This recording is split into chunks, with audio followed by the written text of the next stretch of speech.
ปักปีเฮงปีพวกเศร้ามาเมื่อปานผู้มอนจรนอนพันเตจมหายกว่าพอลงเก่งตุงพอลงเก่งตุงเปแก่นเสลายเจ้าของมันซ้ำไปมือมีเมืองเลยเสลายห้าโคปืนเพ่งทุ่งเก่าบนเมืองเสลายซื้อเฮาเสลายจางเจ้าของมันเธอเด็กกลมโพเปิดกลุ่มผ่านโกตาขึ้นเทงจีบนาจีบเด่นที่ลูกเป็ดโกอันใส่เปิงเวียงเก่งตรงนั้นมีดอกเลยสังขาและกวนเมืองคือตาห้ามเขาห้ามลายกล้าลุกขึ้นตึกเอาทิมเมาฟันเอาแกงเอาเยื่อเอาจังเตะไหลขึ้นกินเงินคนในมันเป็นหนึ่งก็เดียว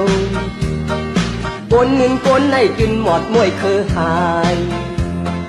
ถึงยาวข้าวไก่เพอฮือลิ้นไล่พร้อมกันแต้มปืน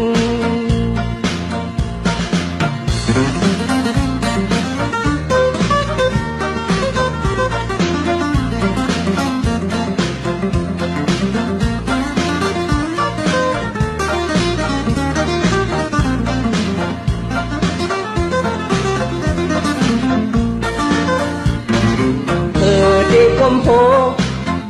กลุ่มผ่านโกตาขึ้นเข่งจีบหน้าจีบเล่นที่ลูกแบบโจอันเต้าเปิงเพ่งเก่งตรงนั้นมีจอกเลยดินเงินคนในมันเป็นหนึ่งก็เลวโกนเงินโกนนั้นจนหมดมวยเคยหายถึงยาวข้าวไก่เพอฮือลิ้นไล่พร้อมกันแก้มปืนสังขาและกวนเมืองเจอขัดข้ามเขาห้ามลายกล้าลุกขึ้นตึกเอาทิมเมาฟันเอาแตงเอาเยื่อเอาจังเกไหลขึ้น